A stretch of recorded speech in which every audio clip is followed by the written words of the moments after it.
avisan que alguien no va a estar y pensé automáticamente después de la clase. Entonces ahí me vino el perfecto. Bueno, buenas tardes a todos, ¿cómo están? Entonces, retomamos la segunda parte del año en INTA primero A. Bueno, voy a mencionar a los que forman parte del grupo que, habiendo entregado el trabajo práctico, yo los rubriqué de manera probatoria. Creo que hay un solo compañero que me mandó un mail que quería retomar no habiendo presentado el TP. ¿Está presente? No, no retuve quién era, no me acuerdo. Bueno.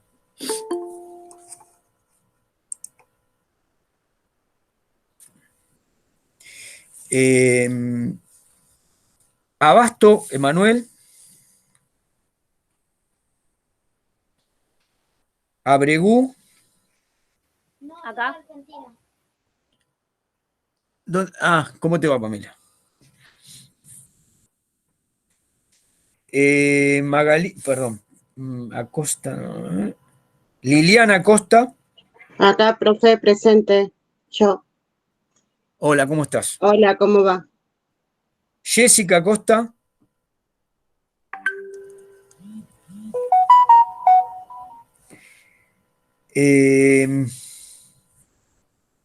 Ana Agüero.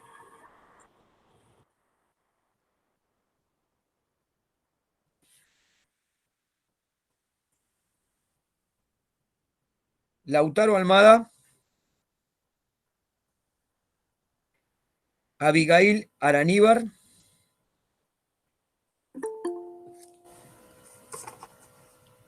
Araníbar, ¿puede ser? La vi que entró recién.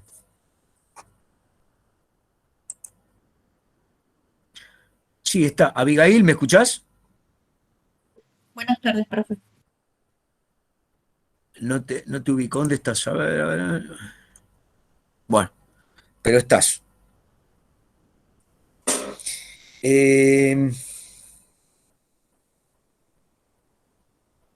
Juan Ávila.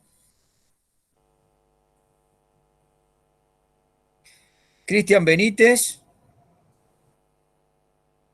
Juan Benítez. Buenas tardes, profe, presente. ¿Cómo te va? Mayra Benítez. Buenas tardes, profe, presente. ¿Cómo te va? Miguel Bereciartúa. Bien, bien. ¿Bereciartúa está? Profe, dijo que no iba a poder conectarse, no me acuerdo por qué, creo que por trabajo. Bueno.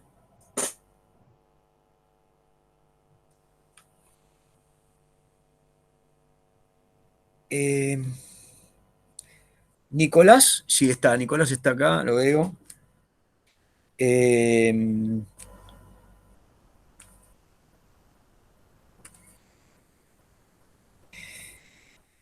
Micaela Carranza.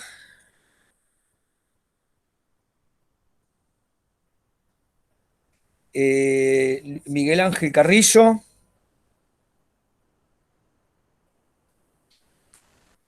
Florencia Colman.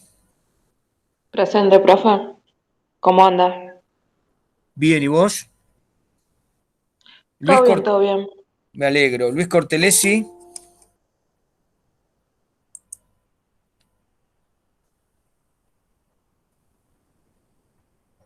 Hola Miguel Ángel, ¿cómo te va? Buenas tardes, profesor. ¿Cómo va? Bien, Luis, acá tratando de arrancar nuevamente. muy bien. Luis no está, no lo escuché. Bueno, no importa, vamos, sigamos. Cristaldo Franco. Sabrina del Valle. Profe, Cristaldo puso en el chat. Bueno, fenómeno. Gente del Valle. Bien. ¿Cómo estás? Después tengo a Carolina Díaz.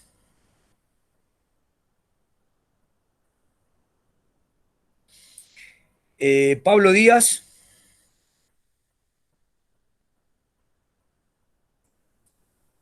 Verónica Domínguez.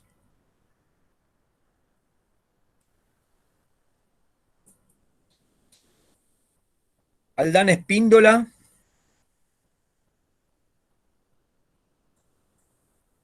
Marco Farías. Elsa Fernández. Franco Fernández.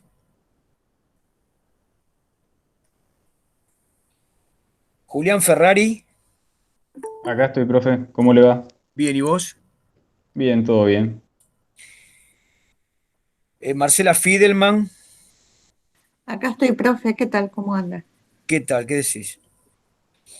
Nadia Fiodorov me mandó un aviso que no podía, si tiene la madre operada. Carmen Fleitas. Presente, profe. ¿Cómo estás? Mariano Fragoso.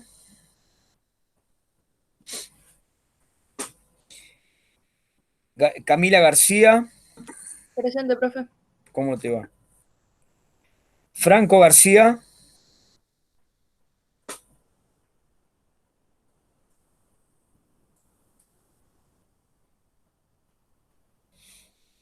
Ivana Girón. Presente. Hola, buenas tardes. ¿Cómo va? ¿Qué tal? ¿Todo bien? Bien. Profe, Abasto puso el presente en Sí, el sí, lo vi, gracias. Xiomara Godoy.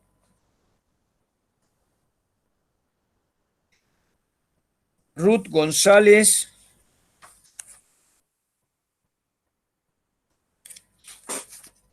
María González. Lautaro Guillem.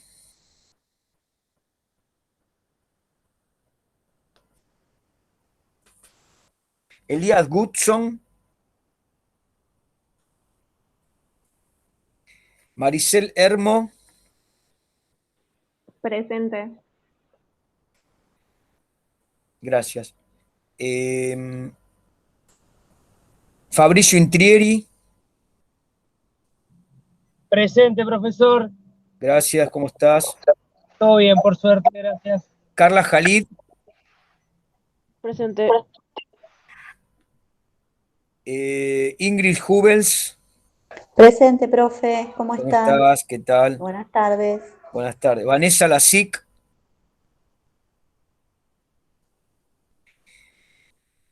Enzo Quiroga.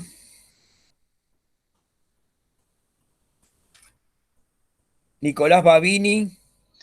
Presente. Barbinies, ¿no? Barbinies. Sí, Barbini. Bien, bien.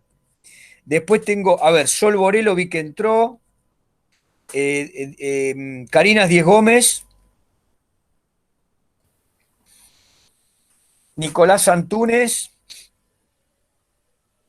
Fabián López. Barsotti. Lucas Pizarro. Bueno, los menciono, quería saber si alguien, no lo mencioné, si hay alguien que... Profe, Carrizo Magnetti, no sé si lo nombró. Sí, te escuché y te saludé, sí. Ah, gracias, profe. A mí, Lescano Suyay, Lescano Yara, no me nombró. A ver, puede ser que...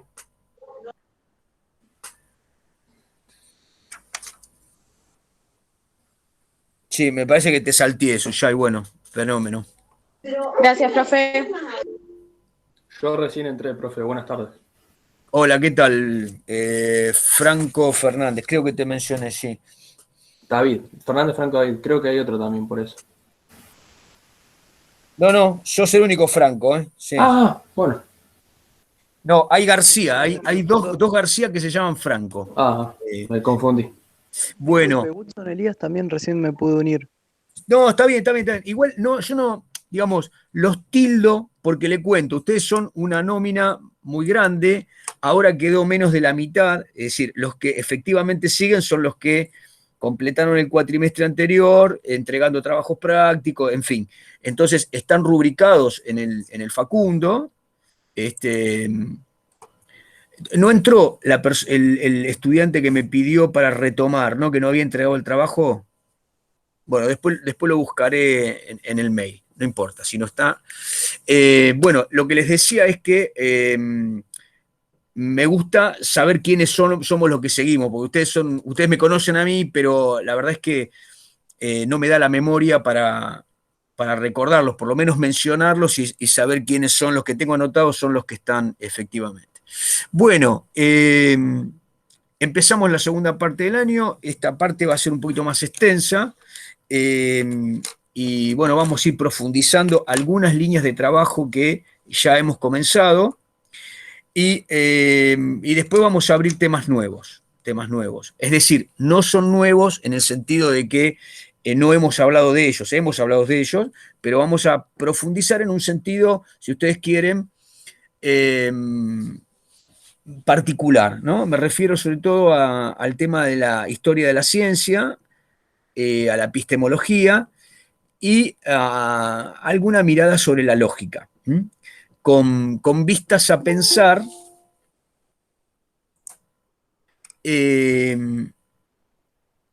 cuando decimos conocimiento, ¿qué estamos diciendo? Y cuando decimos conocimiento histórico, específicamente cómo lo tenemos que ceñir, ¿no? Para eso vamos a hacer un recorrido, distintos recorridos breves, anticipatorios o introductorios, si ustedes quieren, de otras materias que ustedes van a tener el año que viene y en tercero. Bien, ¿algún comentario que me quieran hacer antes de comenzar, de algo que hayan leído, de algo que les quedó como duda, y que quieran retomarlo antes de que yo empiece?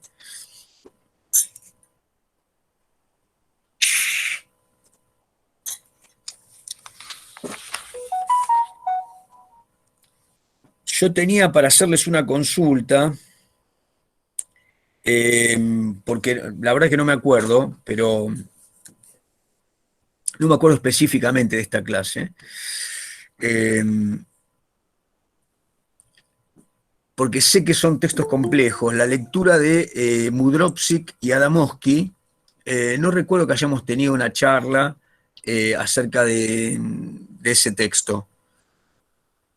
Me están mirando con cara como diciendo, a ver, el profesor. No, profe, ese texto no hablamos. Ah, está bien, está bien. Buen día, profesor. Buenas Hola, tardes. ¿cómo te va, Luis? ¿Qué tal? ¿Qué decís? ¿Qué tal? Bueno, No me bienvenido. llegó el mail que empezaba y cuarto. Yo pensé que y media como todas las veces. Quédate tranquilo, quédate tranquilo. Igual, vos fijate, ahora son y 36, todavía no empezamos a charlar. Casi que Bueno. la idea era, como yo sé que ustedes no tienen un profesor anterior, podemos empezar un poquito antes para ir organizándonos. Bueno, entonces, efectivamente, no hemos entrado en el tema de la lectura de Mudrovsky y Adamowski. Tenía la duda. Bueno, Profe, sí. consulta. Yo leí el de Adamowski y tengo una duda con respecto a la persona que narra. Digamos que, por lo que yo entendí, que quiero saber si más o menos está bien, que acá lo que dice él, que el que narra no puede dejar de lado su identidad, por eso toda narración siempre es subjetiva en mayor o menor medida. Uh-huh. ¿Estamos bien? Sí. Sí. Bueno, de eso se trata un poco, pero como yo sé que las últimas clases yo les envié el esquema de la disciplina, es decir, historia como disciplina, recuerdo que habíamos estado, creo que eso quedó pendiente, y yo les colgué en el Classroom material para seguir ese tema. Pero hay una parte que creo que les envié una clase del año pasado. Dejó un video, profe. Claro. Sobre ese último video, a ver, háganme algún comentario si recuerdan.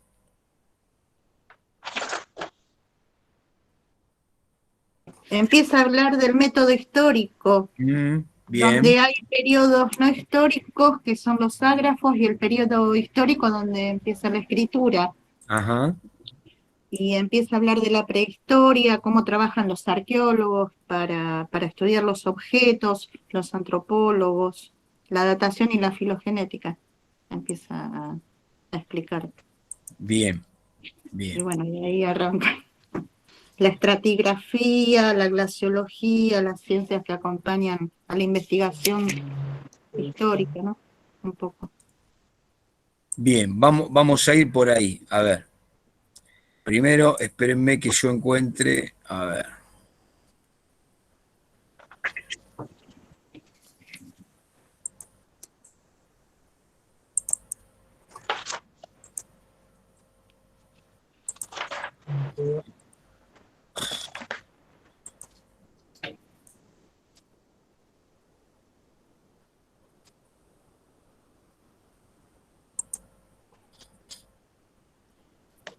Profe, un comentario más, ya aprovecho que estamos así en espacio. Adelante, adelante. Yo en lo que es el de Vilar, el capítulo creo que 1, yo en una parte anoté que acá se recomienda, digamos, al historiador no escribir sobre lo que hubiera sucedido, ¿no? Y yo recuerdo un historiador argentino, Balmaceda, que hace mucho eso, juega mucho con qué hubiera pasado si... Sí, pero, a ver, no es por bajarle el precio a Almaceda, digamos, me parece que él es un divulgador que se permite algunas licencias que, digamos, que están fuera del marco, como divulgador, digamos, transgrede algunas líneas del rigor historiográfico. Es decir, los planteos contrafácticos, ¿no? El contrafáctico sería...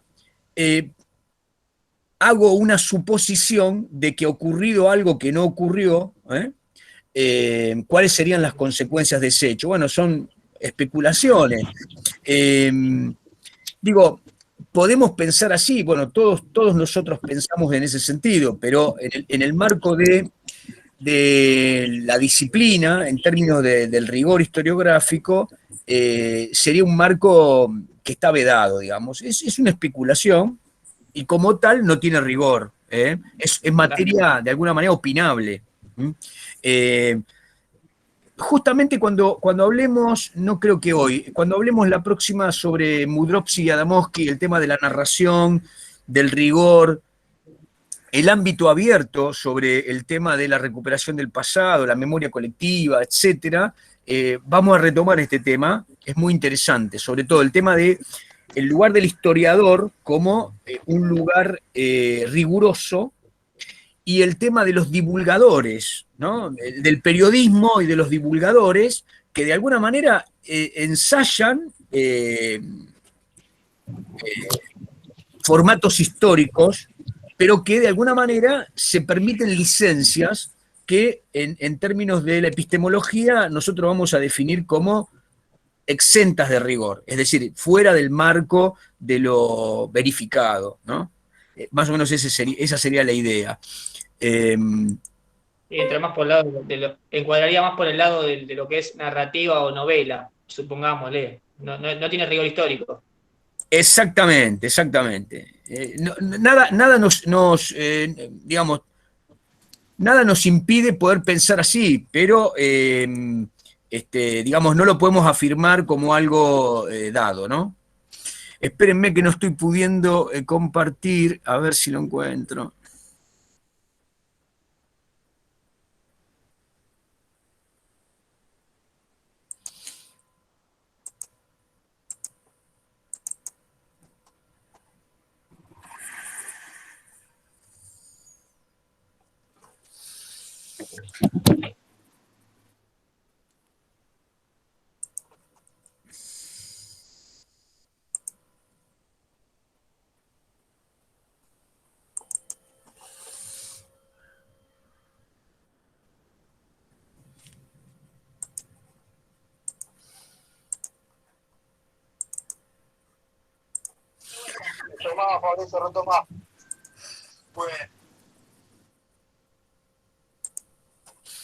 Bueno, creo que ahí lo están viendo. Vamos a...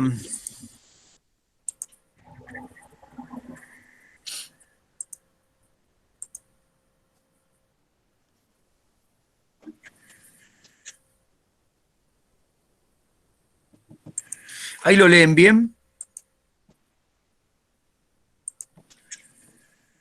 ¿Lo ven bien? Disculpen. Sí, profe. Ahí se ve. Sí, profe, se ve Sí, bien. profe, se ve bien. Bueno, entonces lo vamos a repasar. Sí, se ve bien. Fenómeno. Nosotros habíamos entonces estado desarrollando el tema de los distintos planos de la historia como disciplina, ¿no? Entonces, habíamos separado, ¿se acuerdan? La filosofía de la historia, la teoría de la historia, que un poco el marco que habíamos ensayado con Romero era el de la teoría de la historia. Cuando uno piensa cuáles son las formas de pensar la historia, con Romero hablábamos de la estructura, el proceso, el sujeto histórico, los ritmos de cambio.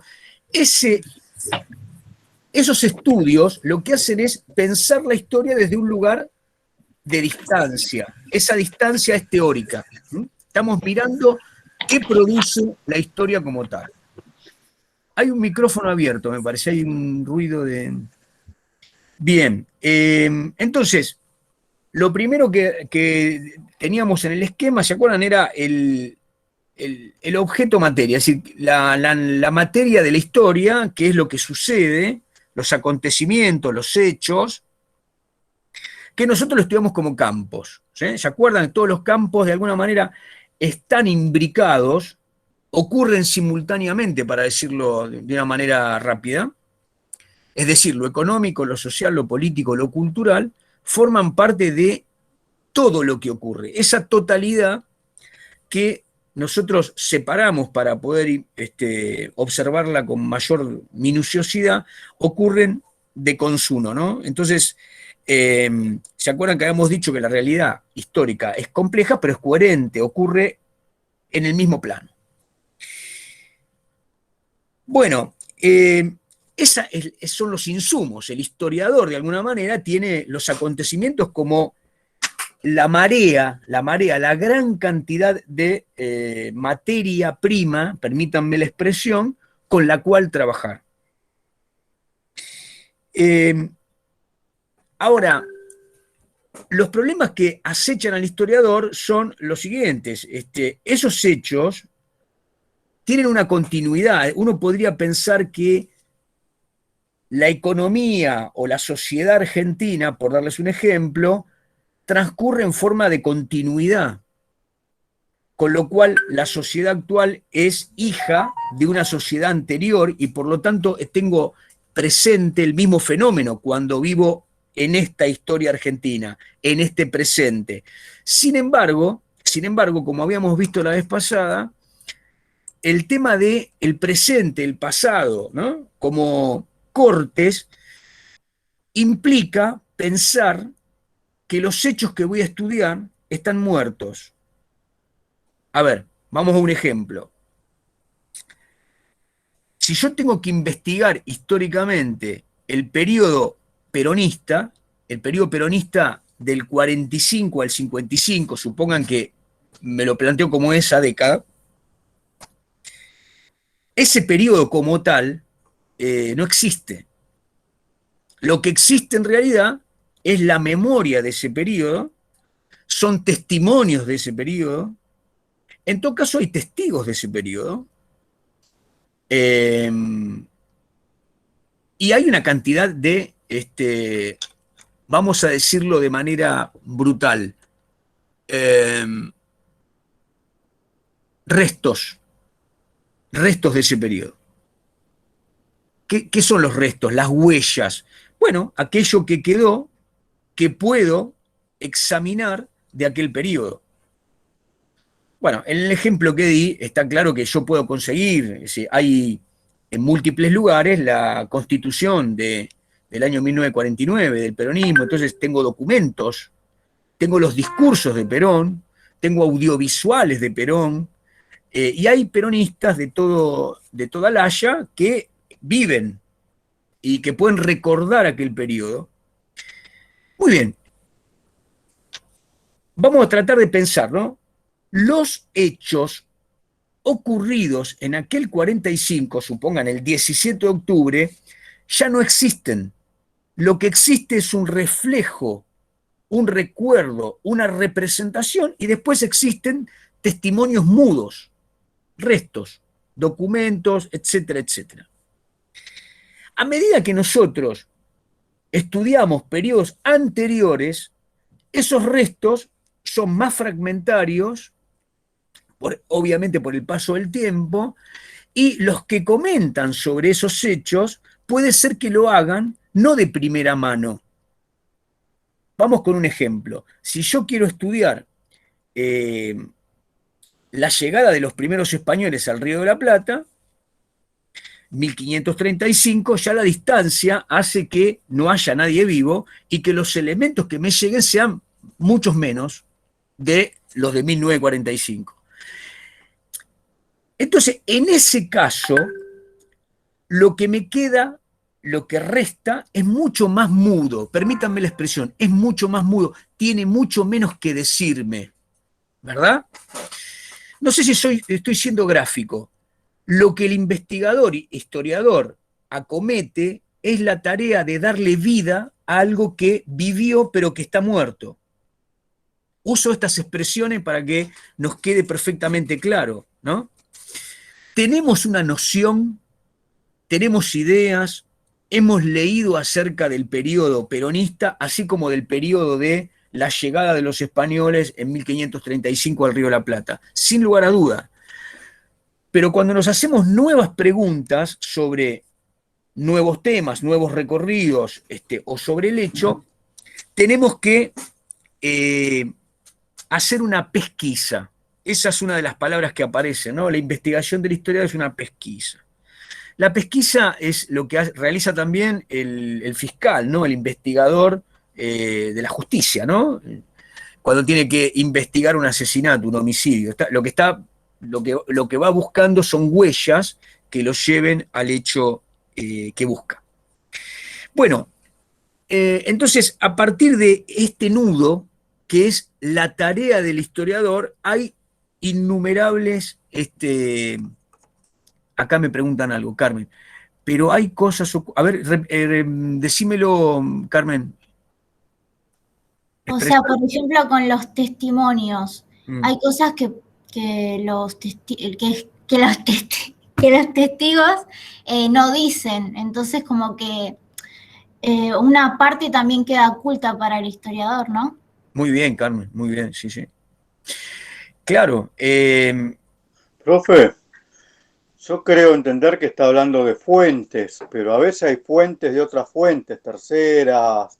Exactamente. Y con cada replicación se va perdiendo información, se va perdiendo historia. Sí, Típico correcto. pasa con las traducciones, por ejemplo, del griego al romano, del romano al castellano, de textos muy antiguos y nunca son iguales al original, siempre informan menos, como usted dice, tienen menos que decir.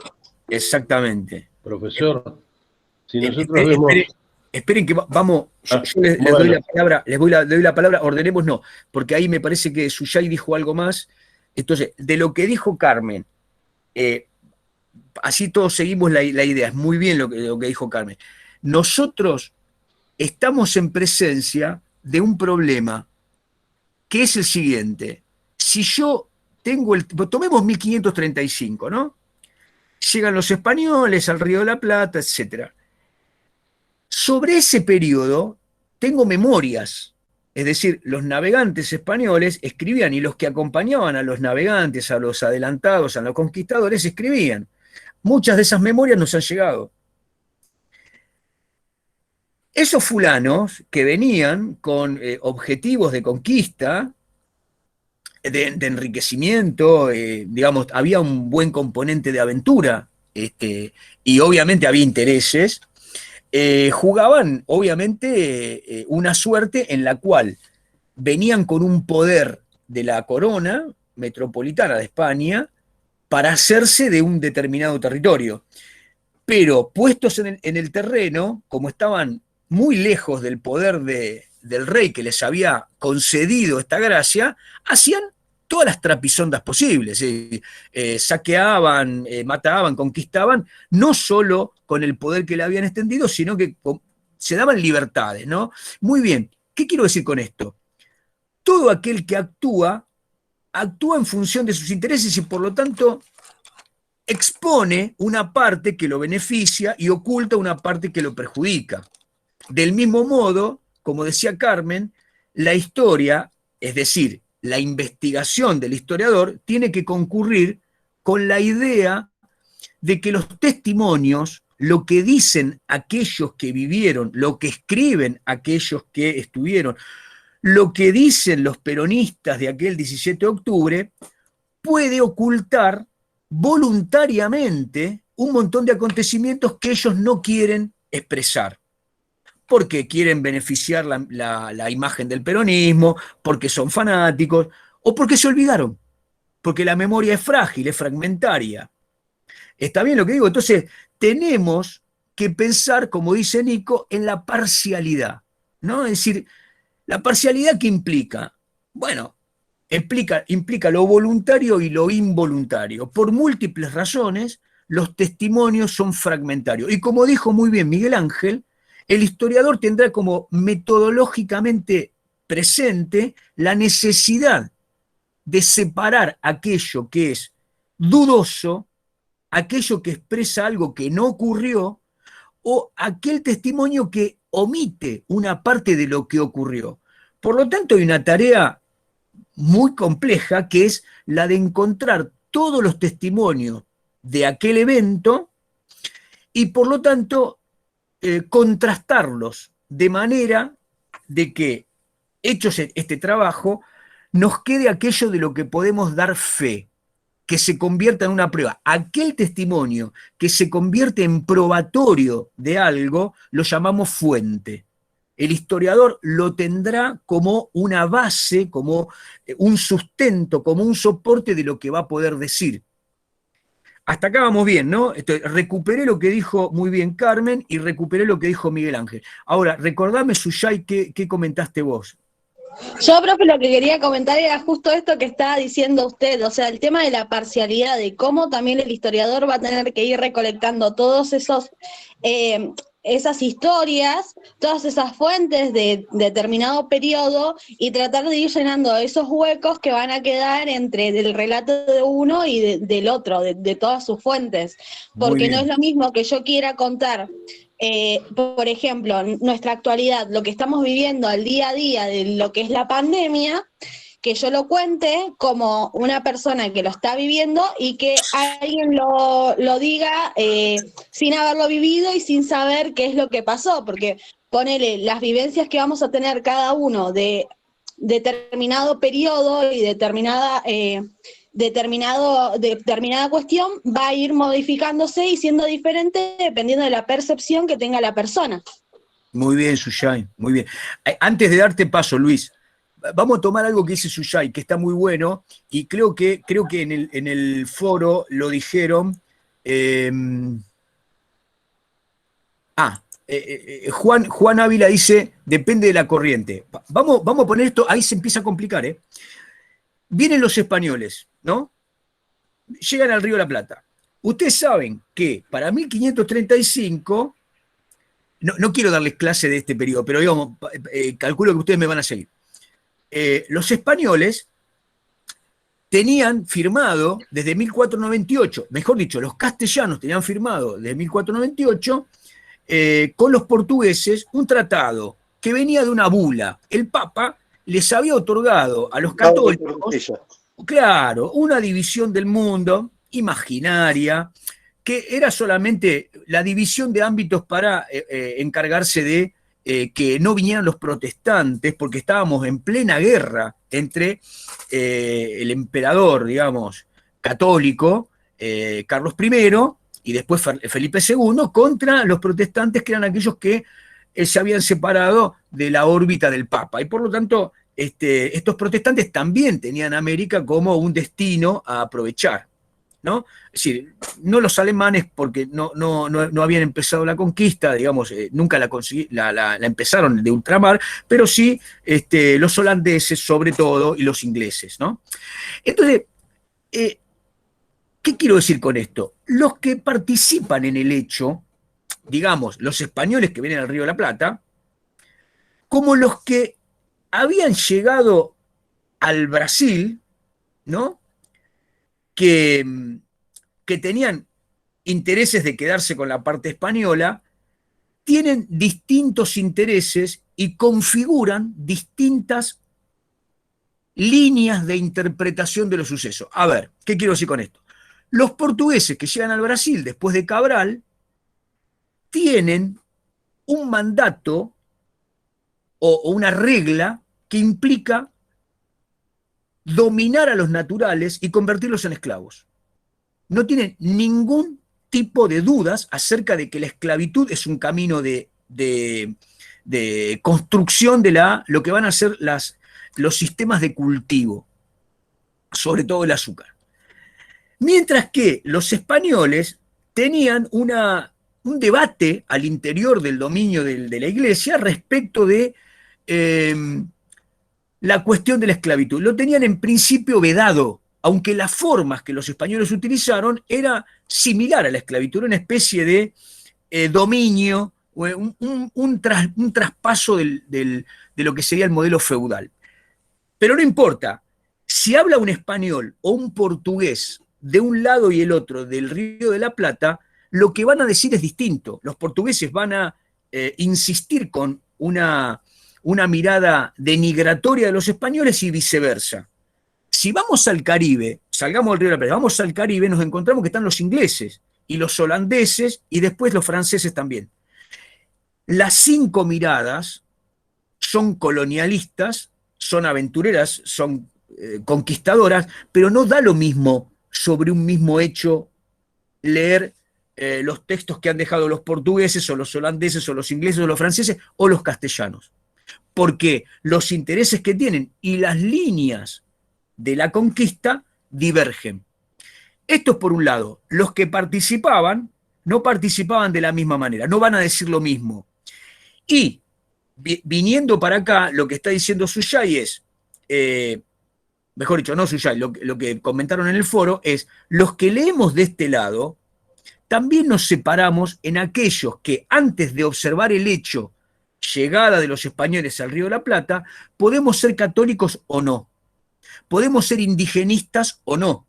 La postura de alguien que piensa que la llegada de los españoles, de los castellanos, de los europeos al continente americano fue un hecho que oyó, mancilló, modificó, un genocidio, comillas, de los naturales. Entonces, lo que tratamos de hacer cuando estudiamos este periodo es visibilizar a aquellos naturales que fueron masacrados en la conquista. Entonces, ese elemento ideológico está presente en la investigación, de acuerdo a si alguien es hispanista, si está de acuerdo con que la conquista española en realidad fue un proceso civilizatorio, que si uno está dentro de la corriente que piensa que la llegada de los españoles y los portugueses fue en realidad la destrucción de civilizaciones milenarias anteriores a los europeos y que tenían una cantidad de riqueza que fue destruida, etc. Ahí tenemos, fíjense, 2 problemas. Un problema de que los que intervienen en cualquier momento de la historia lo hacen desde lugares distintos y el historiador está obligado a reconocer ese lugar, esa inscripción en una corriente de intereses, en una corriente de pensamiento, en una ideología. En este caso, Profe. Sí, termino con esto. En este caso, 1535, es muy importante que el historiador reconozca que el mundo estaba gobernado, por lo menos en lo que hacía la conquista americana, por la guerra entre los que eran papales y los protestantes antipapales, ¿no? Sí. Sí, lo Sí. que hablábamos al comienzo del pensamiento divergente, ¿no?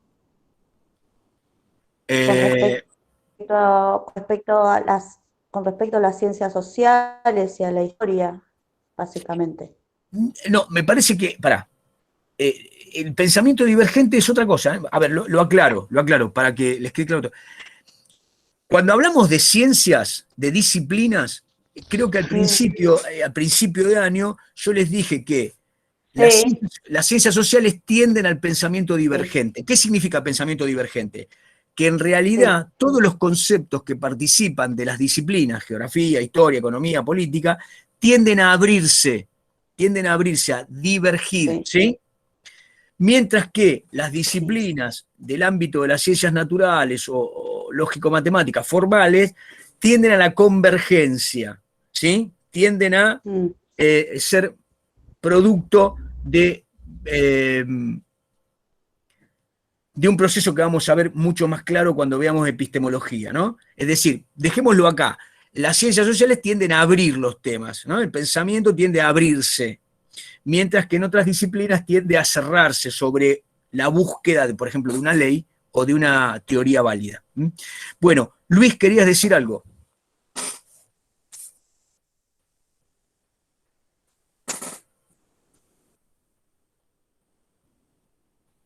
Luis. Me pareció que habías levantado la mano o habías... Sí, pero ya no tiene sentido. Ah, bueno. Bueno, entonces, hasta acá vamos avanzando con el hecho de que el proceso de investigación es un proceso muerto y el historiador entonces lo tiene que recomponer. Pensemos que ese método histórico entonces tiene una particularidad que no tiene el resto de disciplinas sociales. La metodología de la investigación histórica es muy particular, básicamente por esto que estoy diciendo. Entonces, ahí en el esquema ustedes ven que hay una secuencia, ¿no? Que aparece la heurística, que es el proceso por el cual los historiadores tienen que leer, estar al tanto de todo lo que está publicado, lo que se escribió sobre lo que se va a investigar. La crítica, que es el momento en el cual el historiador toma todos los testimonios y los examina, los interpela a partir de preguntas para separar los testimonios que no va a utilizar de los testimonios que se van a convertir en fuente. Lo hace a partir de dos formatos de examen o de examinación. Uno sería, primero, ver si ese testimonio es de la época o si es apócrifo. Y el segundo es ver si lo que dice ese testimonio sirve, si lo que dice es verdadero, etc. Finalmente está el momento hermenéutico, que la palabra quiere decir interpretación, que es donde elaboramos, componemos, y finalmente la síntesis, que sería en este caso la composición de esta investigación, la composición del historiador. Bien, habíamos dicho que la historiografía es digamos, la disciplina o la parte de la disciplina en donde todos los trabajos, resultados de investigación, quedan como un cuerpo que se va totalizando y creciendo en términos sistémicos, ¿no? Y la historia de la historiografía como el recorrido que hizo la disciplina desde que la historia comenzó a ser un método de estudio del pasado, ¿no? Por lo menos, digamos que desde los griegos en adelante. En Occidente, desde los griegos en adelante. Entonces, nosotros en otro momento, no ahora, vamos a hacer una pequeña historia de la historiografía. Vamos a recorrer cómo comenzó la historia y cómo se fue conformando este método que yo ahora les doy como un hecho a lo largo de, desde los griegos hasta la actualidad, de manera muy breve, de nuevo, introductoria. Sí, Luis, adelante. Profesor, una pregunta. Usted acaba de decir que una manera de elegir las fuentes es ver si lo que dice es verdadero. Y eso lo tiene que decir el historiador. Entonces, si al historiador le parece que la fuente lo que dice no es verdadera, la va a descartar. Con lo cual también está interfiriendo con la historia. Porque él está escribiendo lo que quiere escribir. ¿O no? A ver, les voy a dar un ejemplo porque acá, digamos, la cosa se pone un poquito más específica. Supongamos... Profesor, yo le puedo dar un ejemplo. Dale. No es historia argentina. Hace unos 15 años atrás, un par de historiadores sobre la Segunda Guerra Mundial abrieron los archivos que estaban en Estados Unidos y encontraron un montón de cosas que jamás se habían dicho y un montón de cosas que estaban mal. O sea, los historiadores anteriores, ¿qué habían hecho? Habían sacado fuentes afuera porque les molestaban. Sí. O sea, ¿quién puede decir cuando la historia es correcta o está bien? Claro, bueno. Es un tema. A ver, creo que esto, me acuerdo ahora de una clase que lo estuvimos tratando, que con Nico hablábamos del plan de operaciones. ¿Se acuerdan que hablamos de eso? Bueno, reitero lo que les dije en esa oportunidad, pero hay varios ejemplos bastante sencillos. Por ejemplo, yo encuentro una carta que dice que el que le escribió es Rosas. Perdón, Rosas no, de San Martín. Vamos con un ejemplo clave, de San Martín. Y tiene como destinatario Higgins, y le dice que va a pasar por el ejército por tal paso a la cordillera. Entonces, lo primero que tengo, encuentro esa carta en un archivo, es saber si esa carta la escribió Rosa, si eso que tengo, ese trozo de papel escrito, efectivamente lo escribió San Martín. ¿Tengo mecanismos? Sí, hay mecanismos. Ahora lo vamos a ver en unos minutos. Las disciplinas auxiliares de la historia me permiten... No es un examen que puede ser producto del análisis del papel, del análisis de la tinta, del análisis de la forma de escribir, de los giros idiomáticos. Y entonces lo que puedo decir es, ¿esta carta la escribió San Martín o la escribió otra persona haciéndose pasar por San Martín? Ese es un tema. ¿La carta es verdadera o es falsa? Si es apócrifa, es decir, la escribió otra persona queriendo interferir, y esto ocurrió en la historia en múltiples ocasiones. Los papas tienen muchísimo, a lo largo de la historia del episcopado, del papado, se encuentran una gran cantidad de documentos falsos, que en realidad le daban un poder o una propiedad al papado que no era tal. Ahora, supongamos que encuentro una carta de San Martín, y es la carta de San Martín, porque el papel es de 1817, la letra, etcétera, etcétera, etcétera. Contrasto contra otras cartas, y cuando veo todas las cartas de San Martín, la letra es igual. Es decir, hay una ciencia que se llama paleografía, que examina lo escrito en la antigüedad.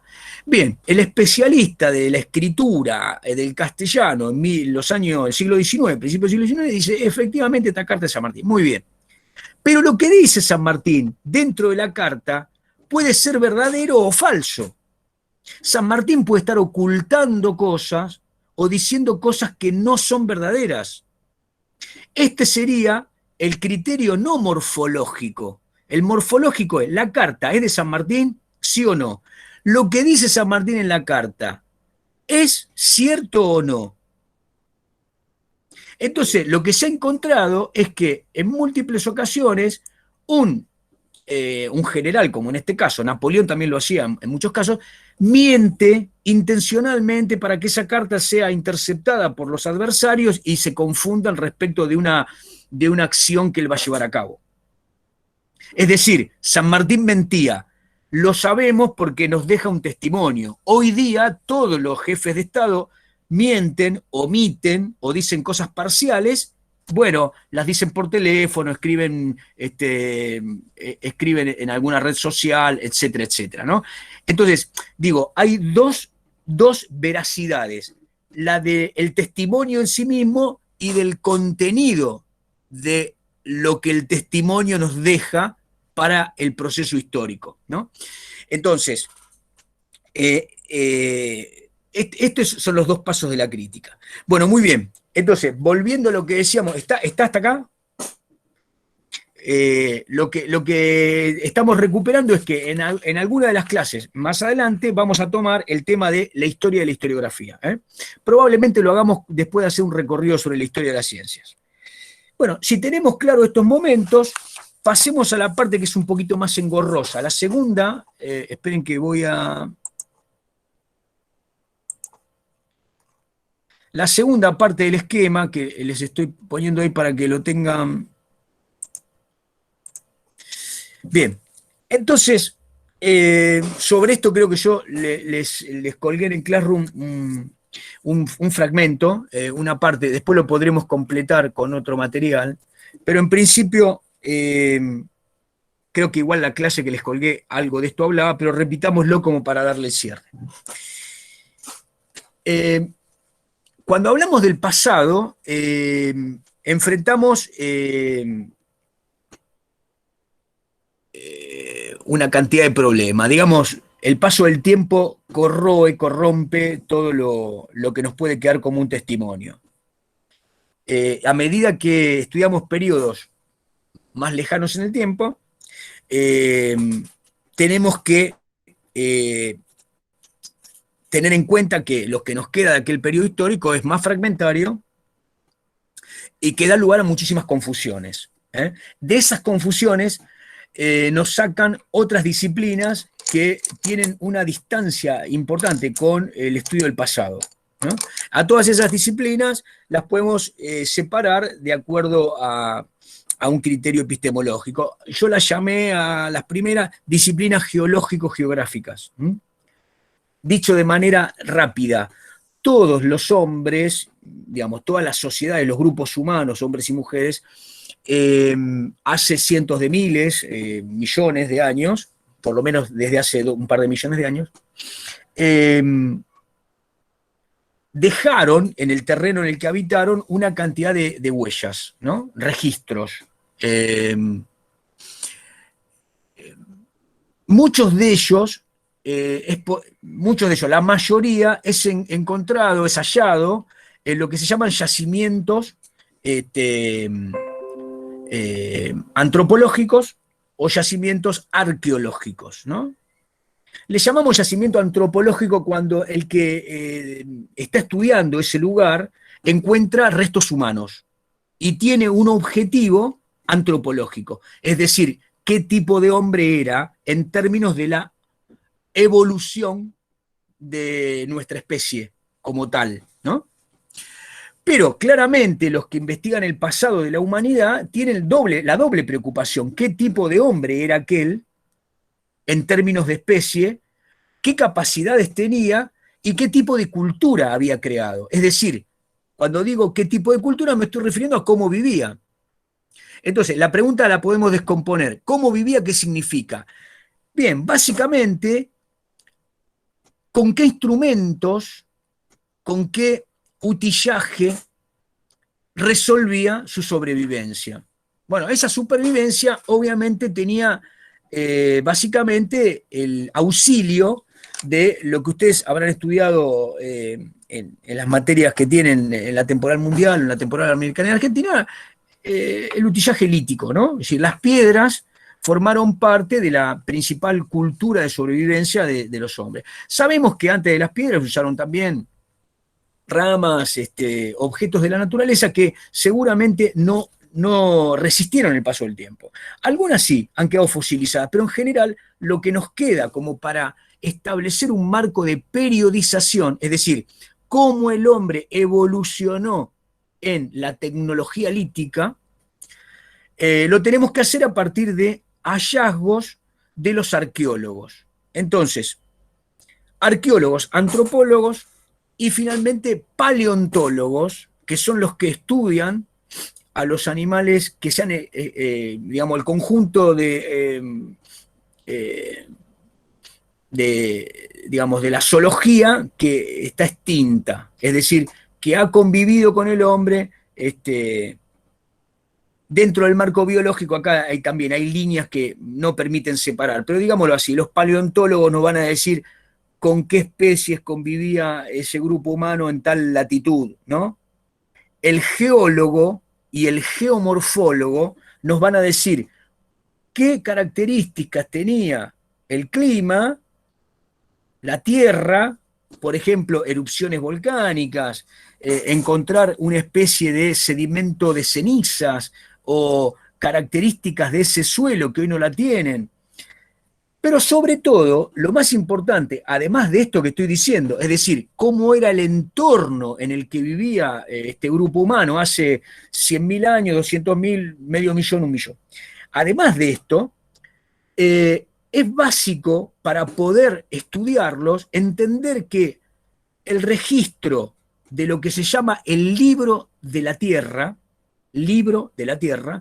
es de los investigadores de la excavación, es decir, tanto arqueólogos como antropólogos, como geomorfólogos, como geólogos, en realidad tienen un ámbito de investigación que es el interior de la Tierra. Por lo tanto, surgen ahí una serie de disciplinas que son de mucho auxilio para los prehistoriadores, todos los que investigan etapas anteriores a la civilización, anteriores a la escritura.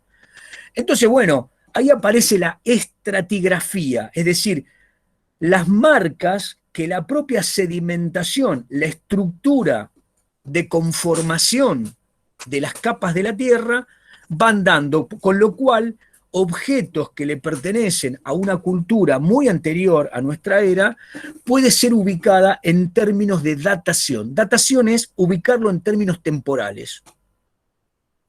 Entonces, hecho un hallazgo, el geomorfólogo y el geólogo nos pueden dar una cantidad de información y nos pueden decir que ese objeto, hueso, un pedazo de cerámica, un pedazo de fibra, restos de lo que se llaman coprolitos, son distintos tipos de fosilización, desde los detritos, digamos, lo que, digamos, los restos de la actividad humana de todo tipo se fosilizan. Bueno, muy bien. Todo esto fosilizado forma parte de nuestros testimonios del pasado, desde lo que comían hasta las deposiciones de esos hombres que se han encontrado. Las huellas del fuego en la piedra partida, las piedras mismas y su tallado, las inscripciones que dejaron todos los hombres en las cuevas en donde estuvieron, el tipo de estructura mineral con la cual obtenían esas pinturas, con las cuales dejaban registro en las paredes. Bien, todo esto es posible de estudiar y ha sido estudiado y nos permite entonces tener un registro temporal. Ahora, el arqueólogo tiene otras preguntas para hacerse, igual que el antropólogo. Por ejemplo, voy a dar ejemplos genéricos. Cuando un antropólogo encuentra que el registro fósil tiene quebraduras muy características y la encuentra no en un individuo, sino en los restos de varios, puede sacar una conclusión. Entonces, las conclusiones que han sacado algunos antropólogos de determinados grupos humanos en el norte de Europa era que estaban sometidos a un tipo de caza que los hacía muy pasibles de tener fracturas muy importantes en esta caza, en este tipo de caza. Otras deformaciones que los antropólogos encuentran en las calotas craneanas hacen alusión a rituales, ¿entienden? La estatura y la forma de los huesos, sobre todo el enclave, ¿no? Las articulaciones, nos hacen alusión, según la lectura antropológica, de la fuerza que estos sujetos hacían para determinada actividad. Entonces, encontramos que el clima, a lo largo de muchos miles de años, podía hacer que la mutación de nuestros antepasados fuese a una complexión de tipo más fuerte, de acuerdo a la presión atmosférica, a la temperatura, a la actividad, a la dieta, etc. Todos esos datos de cómo eran esos sujetos nos los aporta el antropólogo.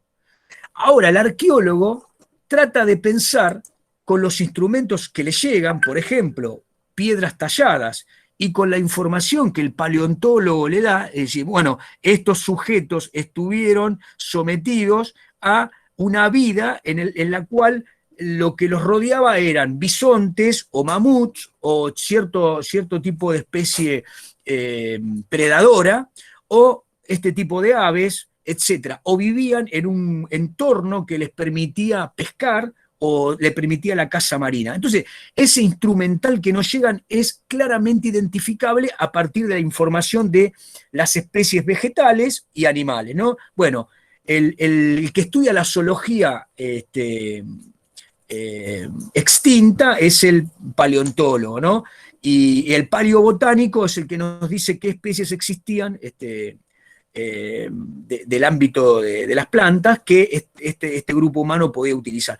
Con toda esa información, el arqueólogo, ¿qué dice? Este hombre utilizaba estas herramientas para tal cosa. Y especula en relación a cómo podía ser la vida de esos sujetos, ¿no? Ahí estamos hablando de la prehistoria, ¿no? Si ustedes recorren lo que yo les puse ahí, por ejemplo, en el tema de la sedimentología o edafología, se refiere a que cada capa de la Tierra que encontramos en donde hay un hueso o un objeto cultural, es decir, creado por el hombre, es pasible de ser llevado al laboratorio y el análisis de esos sedimentos nos otorga más información respecto de qué cantidad de humedad, del agua, del tipo de erosión, y esto también nos da información respecto de cómo o en qué entorno vivía esta comunidad. Bueno, después hay disciplinas que son más específicas. La morfoscopía y la granulometría ya hablan específicamente del tipo de suelo, el tipo de unidad que forma un suelo, y en muchos casos es importante, piensen, cuando estamos hablando de grupos que estaban entre la domesticación de los vegetales y el inicio de las tareas que podemos llamar agrícolas, ¿no? Ahí la dotación de ese suelo de elementos o minerales que son muy importantes para la agricultura es vital, ¿no? Entonces, bien.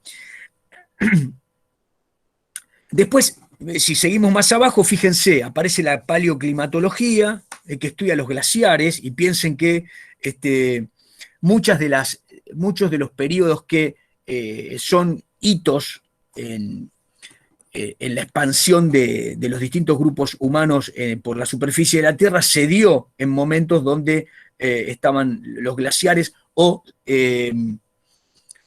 los glaciares terminaban de, digamos, su recorrido abriendo praderas o abriendo espacios lacustres, ¿no? Sobre todo en América es muy importante esto. En Europa también. Bueno, después, como les dije, aparece la paleontología, la paleobotánica que se las mencioné, aparecen otras disciplinas como la palinología, que se encarga de estudiar el polen. Entonces, ahí existe todo un recorrido de carácter botánico que nos explica qué especies pudieron haber estado al servicio de la supervivencia de determinados grupos humanos o cómo se expandió determinada especie en un entorno que ocuparon ciertos grupos. La dendrocronología estudia los anillos que tienen los troncos de los árboles. Entonces, se puede establecer a partir de estos estudios de restos fosilizados y demás, sí, me dice Carla que hay estudios, perdón, sí, y cada vez es más complejo, ¿no? Lo que les estoy dando yo es algo que fue escrito en los años 80, por ahí. Hoy, realmente, si entráramos y googleáramos cada una de estas disciplinas, serían mucho más minuciosas, ¿no? Pero lo que necesitamos nosotros es pensar cómo funcionó o cómo funciona, en este caso, la prehistoria, porque esto que les estoy diciendo cabe para el prehistoriador. Bueno, en términos de la antropología, creo que ustedes, no voy a redundar en esto, han estado estudiando, digamos, es muy importante para todos nosotros cuando damos historia, hablarle a nuestros estudiantes acerca de, digamos, nosotros, Homo habilis habilis, en una filogénesis que es muy compleja y que por lo menos tiene una gran cantidad de espacios vacantes de la explicación, pero que en general podemos decir que hace por lo menos 5 millones de años que estamos mutando y que muchos de nuestros primos o familias cercanas se extinguió. Que por alguna razón, nosotros que venimos desde hace 250.000 años en el planeta y que salimos de África, tenemos, según los últimos estudios genéticos, un 99% de cercanía con algunos especímenes antropoides como el chimpancé, el bonobo, y que en general todos descendemos de aquellos hombres negroides que se expandieron desde el África. Todo esto da un lugar de preguntas y recorridos que le pertenece a la antropología, pero que en la medida que el antropólogo no solo se pregunta por el sujeto en términos de especie, sino por lo que ese sujeto entendía de su medio y de su propia existencia, da como resultado algo que podemos llamar etnología. Es decir, cómo permanecía unido ese grupo humano. Entonces ahí entramos en el tema de los rituales, ¿no? En el tema de Las culturas también. ¿De la? De las culturas. Claro, la cultura pensado en términos de cómo sentían y en qué creían, qué los mantenía unidos, ¿no? Es decir, esta idea de que la divinidad con forma natural ocupaba los espacios que no tenía o que tiene la ciencia para nosotros. ¿Por qué llovía? ¿O por qué los animales migraban? ¿O por qué alguien desaparecía? La vida y la muerte eran obviamente enigmas que de alguna manera eran venerados en un formato que podemos llamar mágico-naturalista. Lo mítico. Es el primer formato, digamos, que podemos pensar como religioso. Entonces, el antropólogo nos puede dar sobre esto una gran cantidad de marco simbólico, para entender que fuimos nosotros hace 200.000 años o más. Bien, hay algunos estudios, como les pongo ahí, la glotología, por ejemplo, es un estudio que los antropólogos tienen respecto de cuál es la forma de la glotis que permitió el habla, ¿no? Sí, Marcela, los mitos, obviamente.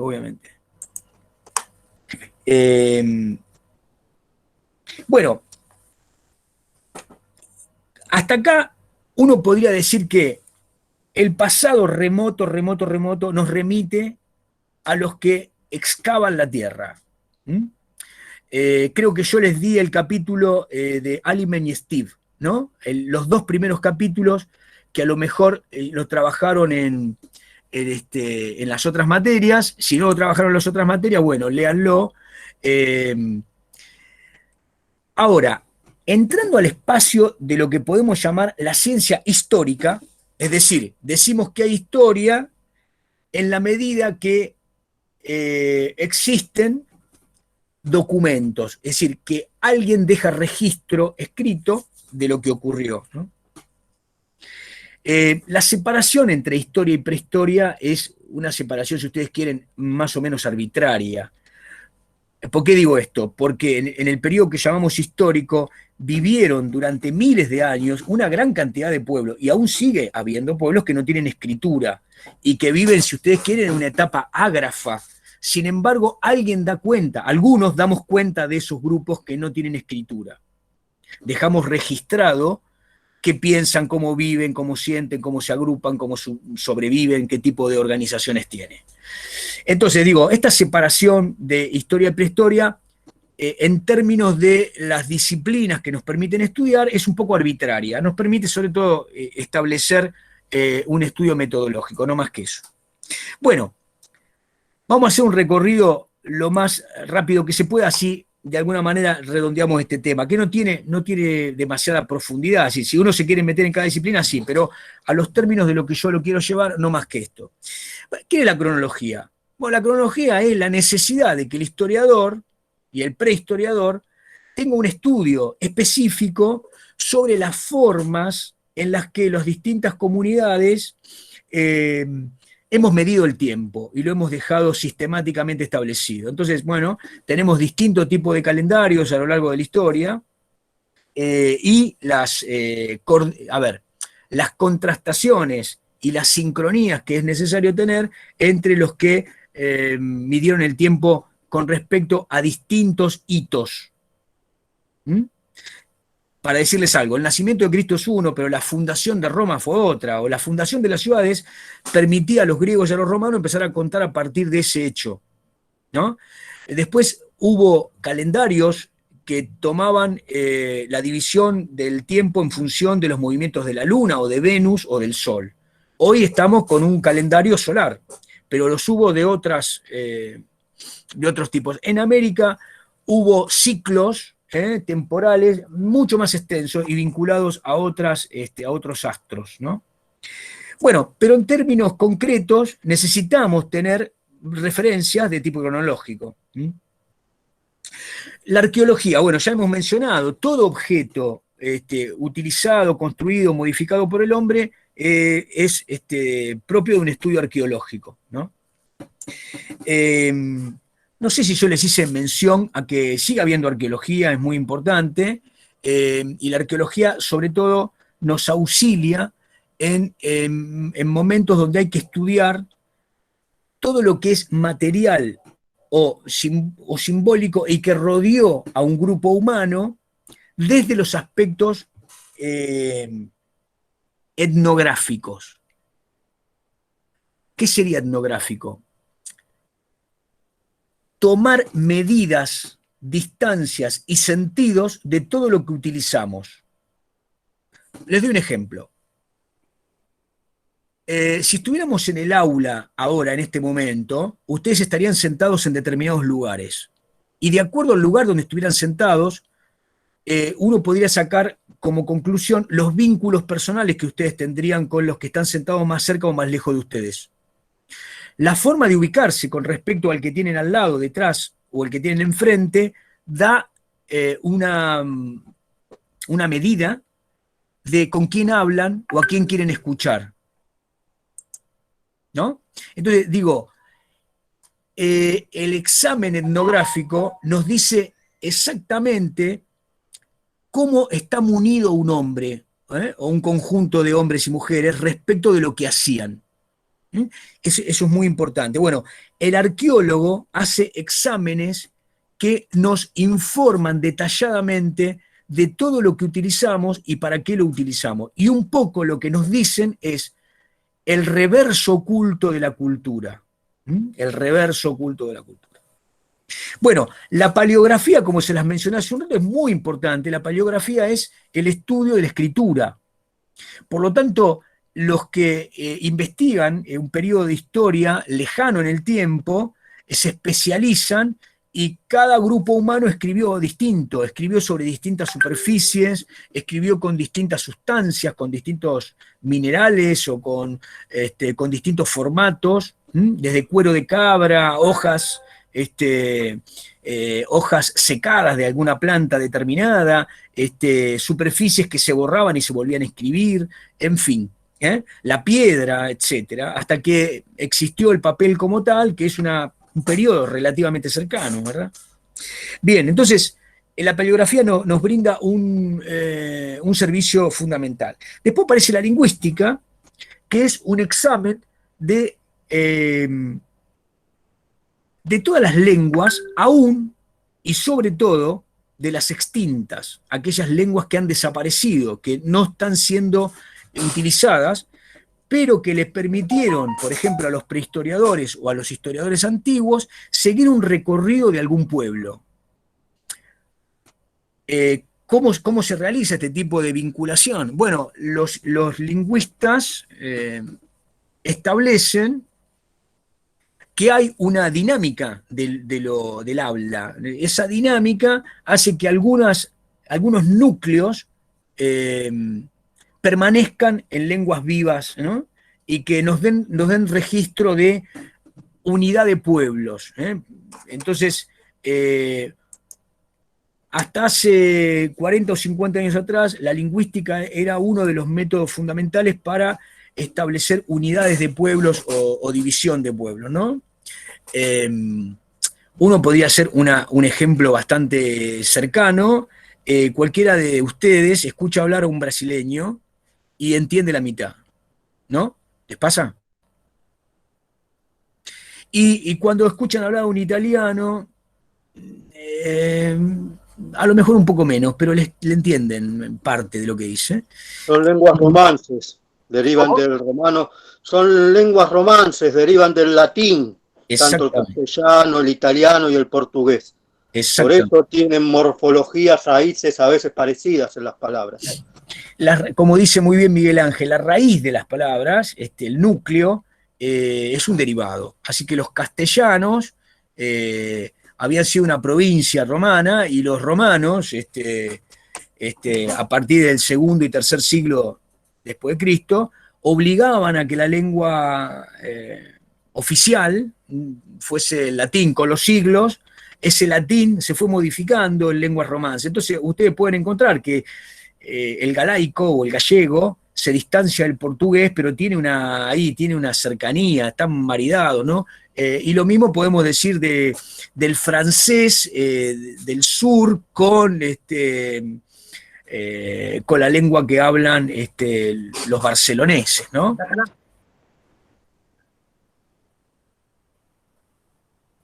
Me perdí. Escuché algún comentario, pero no.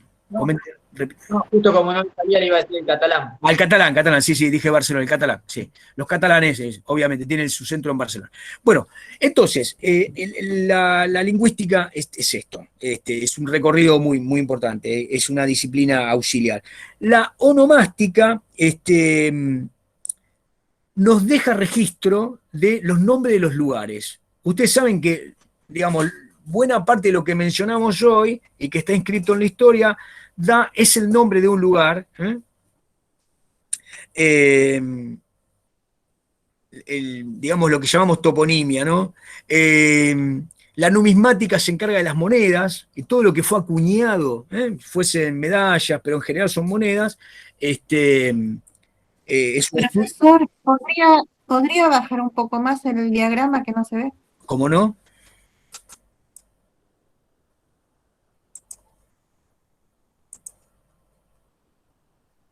Ahí estamos, ¿no? Perfecto. Bueno, les decía, la onomástica, digamos, mi apellido es Madariaga. En algún momento, creo que Madariaga quiere decir lugar de las peras. Lugar de las peras. El otra vez me decía un profesor que se llama Birnbaum, que según lo que él entendía, Birnbaum era para los alemanes un lugar donde había peras, así que descubrimos que éramos parientes. Jodíamos un poco con eso, ¿no? Bueno, esto es lo que me dijo alguien que sabe que ha estudiado los vascos, es que Madariaga es el lugar de las peras. Bueno, seguramente Calbaña o Jalid o Acosta refiere a algo que se decía de un lugar hace siglos. Bueno, las numismáticas, entonces, como les dije, tiene que ver con las monedas. La heráldica tiene que ver con una forma de identificación de las dinastías, es decir, la cadena filiatoria de las élites en el medievo y en la Edad Moderna se hacía a partir de blasones, es decir, era una identificación comunal. Pasó del clan a lo comunal. Ustedes se fijarán que esto ha quedado un poco en nuestra política, en la política actual, para identificar un municipio, una provincia. Todos tenemos entonces un escudo, ¿no? La sigilografía estudia los sellos. Desde un periodo remotísimo, desde hace más de 4.000 años, yo diría 5.000, los 2.000 que tenemos más los 3.000 antes de Cristo, sabemos que en el Irak antiguo, es decir, en el Golfo Pérsico, las comunidades comenzaron a sellar tablillas de arcilla. El sello era una inscripción que le daba una identificación al que estaba firmando ese contrato, entre comillas, ¿no? A partir de ahí podemos entender que hubo una forma de sellar un contrato que podía ser comercial, político, social, que quedó registrado con este objeto cultural, el sello. Y después aparece la diplomática, en donde hay lectura de algo que fue muy importante, sigue siendo muy importante y que tiene como elemento privativo que no lo pueda leer todo el mundo. Por ejemplo, la gente que actúa en diplomática y hace acuerdos, muchos de esos acuerdos son secretos. Lo que tiene que hacer es registrarlo de modo tal que el resto de los mortales no lo pueda leer con claridad. Por lo tanto, hay un tipo de vocabulario, un tipo de nomenclatura que es diplomática, que se utilizó en toda la burocracia desde que los tratados establecieron la paz o se rompieron y abrieron periodos de guerra entre los pueblos, ¿no? Después aparece la criptografía, que bueno, está de alguna manera vinculado a lo que les acabo de decir, ¿no? Existieron en muchas épocas formas de dejar escritura que solamente era posible de leer con un parámetro anterior. Es decir, si yo a partir de ahora les digo que vamos a establecer una forma de comunicarnos, ¿no? Y entonces les digo que determinada vocal la voy a escribir 3 veces cuando quiero que entiendan tal cosa, y que otra vocal la voy a escribir 2 veces cuando quiero que entiendan tal otra, estoy generando una lectura del mismo alfabeto que no es el original. Ustedes lo van a estudiar y me van a leer, y todos los demás no lo van a saber, ¿no? Bueno, este tipo de lenguajes ocultos existe desde que algo se quiere proteger. Empezaron los egipcios con sus jeroglíficos, que eran una forma de escritura que de alguna manera veneraba al que estaba oculto detrás de esa tumba, que podía ser una pirámide, y trataba de protegerlo del saqueo, etcétera, etcétera. Bueno, la iconografía estudia símbolos, ¿no? Serían inscripciones, imágenes que tienen una aportación de un significado muy potente, ¿no? Muy potente. El símbolo de la paz o la esvástica, digamos, dicen muchísimo más de una cultura que lo que ese signo puede representar aisladamente, ¿no? Es decir, está inscripto en una lógica representativa mucho más poderosa. Después existe la egiptología, que ustedes se imaginarán, es una ciencia amplísima para estudiar todo lo que nos dejaron los egipcios respecto de su cultura milenaria, ¿no? En términos artísticos, religiosos, etc. Sí, muy bien. La esvástica lo tomaron los alemanes de un signo anterior. Bueno,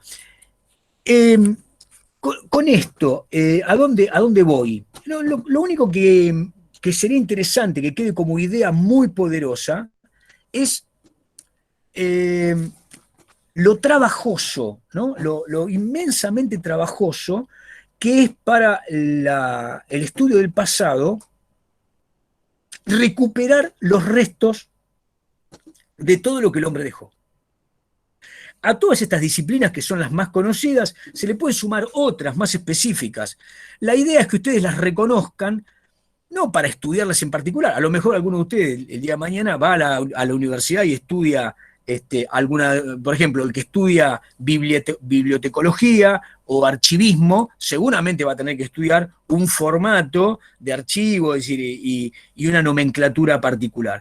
Digo, es importante interpretar que la investigación histórica se ejecuta a partir de una gran cantidad de estudios particulares que auxilian al que está llevando a cabo la investigación, y a partir de evitar algunos errores que pueden ser malas interpretaciones de un registro material, llegar a conclusiones válidas, es decir, conclusiones que no contengan error. Les doy un ejemplo que es bastante brutal, ¿no? Supongamos que hay una cultura que habitó una cueva, un espacio en una zona montañosa que le daba protección. Pero con el paso de los siglos hubo algún movimiento telúrico, es decir, hubo una ruptura de tipo geológica, y lo que estaba a una distancia de la línea cero de la Tierra se invierte y queda expuesto en la superficie. Cualquiera de nosotros podría decir que eso que estoy viendo, que está expuesto, es mucho más reciente que lo que me va a decir un geólogo cuando analice la estructura de lo que quedó en la superficie. Es decir, los movimientos de la propia Tierra, la erosión, la acción de las fuerzas naturales, no está en el conocimiento de alguien que está estudiando la cultura. Por lo tanto, ha habido una gran cantidad de errores respecto de lo que podemos llamar examen material, ¿no? No muy minucioso, el mínimo, ¿no? Entonces, a veces cuando nosotros decimos el historiador o el prehistoriador, y hablamos de las conclusiones a las que arribó, lo hacemos con cierta naturalidad. Y el que estudia historia tiene que tener un gran respeto respecto de la gran cadena de estudios que llevan mucho tiempo para decir poco, ¿no? Lo que sabemos de los hombres que han vivido antes de la escritura parece poco, pero ha tenido generaciones de investigadores y de escuelas que han ido mejorando ese conocimiento y bueno, que nosotros tenemos que reproducir, ¿no? Divulgar. Es decir, los jóvenes tienen que entender que el estudio del pasado es algo jodidamente peliagudo, digamos, para decirlo claro, ¿no? Jodidamente peliagudo. Que el que logra escribir un libro de algo desconocido ha tenido que utilizar mucho tiempo en búsqueda de dudas y quitarse esas dudas, y que aún mucho de lo que puede decir está sometido al enigma. Puede decir, es probable que haya ocurrido. Lo encontrado a la fecha nos permite decir tal cosa, pero nada quita que nuevos hallazgos modifiquen lo dicho. Esto que acabo de decir, hay que decirlo casi de consumo, todo el tiempo respecto de los hombres y mujeres que han vivido desde hace algunos miles de años, ¿no? Ustedes piensen que la cadena de acontecimientos más lejana, en la medida que el planeta se va modificando, en muchos casos se va perdiendo, ¿no? Y todo lo que se ha colectado de alguna manera tiene un valor, que hay que transmitir, ¿no? Hay que movilizar a los chicos, a los más jóvenes, a ir a los museos, a tomar contacto con esos estudios, que me parece a mí cada vez está un poco más lejos de la escuela, ¿no? No sé si en el caso de ustedes, seguramente Luis o Marcela o Miguel Ángel darán fe de lo que digo, pero los que tenemos algunos años más éramos llevados a esos estudios de salida de la escuela a visitar estos repositorios que establecen un marco muy revelador, muy revelador. Yo les puedo sugerir que los que tengan hijos y no hayan ido, vayan al Museo de Ciencias Naturales en el Parque Centenario, lo más cerquita que tenemos acá, Parque Centenario. Y que después se tomen un colectivo o agarren el auto o tomen el tren y se vayan a La Plata. Y lleven a sus hijos, a sus sobrinos y después lleven a sus estudiantes al Museo de La Plata. Y esas recorridas pueden ser muy reveladoras. En principio son muy impactantes, ¿no? Y el recorrido de esos museos dice bastante de algo que hemos dicho así de manera rápida ahora. ¿Han ido ustedes a alguno de estos museos que menciono? Sí, a los dos que mencionó, profe, al Museo de Ciencias Naturales Florentino Meguino, La Plata, y al de Parque Centenario. Bien. El Parque Centenario también. Sí, pero si uno es un poco viejo como soy yo, se va a encontrar que los museos han ganado, por ejemplo, el mismo de La Plata, lo que mostraban cuando yo era chico y lo que yo vi ahora cuando llevo a mis nietos. Claro. Por ejemplo, que es una barbaridad como que tenían, cuando yo era chico, el cadáver de un cacique embalsamado ahí en una de las lajas. Más bien que ahora no, ¿no? Pero en esa época y era normal. Y así que también tiene un recorrido de historia y un cambio cultural con completamente los mismos museos, ¿no? Sí, escuchen, me parece que sigue estando. No sé si lo que vos te referís es... Sigue estando. Sí, sí, siguen estando. Yo creo que que siguen. en el tercer nivel lo tienen. No hablo de las momias egipcias, hablo del cadáver de un... No, el cadáver de Loncohue, un cacique mapuche. Que ya se lo devolvieron a los falleció, mapuches. El museo lo embalsamó. Sí. Y lo tiene en Sí. exposición en el tercer piso, sí, en la parte cuando vos vas visitando culturas o pueblos originarios, te encontrás con la exposición del cadáver embalsamado. Pero ella no está más, se lo devolvieron a los mapuches. Ah, está. Sí. Escuchen, ustedes saben que el ámbito de nuestro noroeste, que estuvo dentro del incanato, digamos, estuvo durante décadas, lo sigue estando, con trabajos arqueológicos para recuperar las momias que han quedado, ¿no? Digamos, lo último que vi que realmente me impactó mucho fueron los adolescentes que ubicaron y que están en el Museo de Salta. No sé si alguno alcanzó a ir. Sí, yo fui, profe. Sí, yo estuve en el Museo de Alta Montaña. Exactamente. Yo eso lo vi en Perú, en Cusco también, las momias. Bien. Incaicas. Bueno, esas tres que tenemos, creo que son tres, las muestran de a una, son realmente muy impactantes, y eran adolescentes que dejaban en un ritual, y que, digamos, el poco oxígeno que recibieron permitió conservarlas de esa manera, ¿no?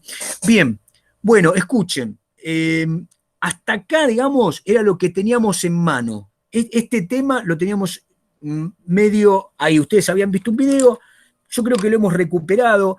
Hasta acá el objetivo de estas clases. Vamos a seguir en adelante con la parte histórica, pero le vamos a dar un tratamiento ya desde el punto de vista del conocimiento histórico. Vamos a tratar la historia y la historiografía un poco más adelante, con un material que les voy a dar. Para la semana próxima yo les voy a enviar junto a esta clase grabada en el Classroom el tratamiento de la historia desde el ángulo narrativo que estuvimos conversando hoy, de acuerdo a lo que dicen Mudrovsky y Adamowski. Un poco de cómo la narración histórica, los estudios históricos, apelan a la memoria, qué lugar tiene el historiador, y ese sería otro eje de la mirada del módulo 1 que nos falta terminar. Próximo miércoles, entonces, les voy a... Creo que el material ya se lo subí, Adamowski ya está, les subiré el esquema, si no se lo subí, creo que también se lo subí. Y bueno, los que pueden empezar a leer eso, buenísimo. Nos encontramos el miércoles que viene. Fue un gusto volverlos a ver. Y a los compañeros que estén dudando, súmenlos que vengan, que tengan fuerza y continúen. Bueno, gente, les mando un abrazo. Chao, profe, buenas noches. Saludos, profe. Saludos. Buenas noches. Que sigan bien.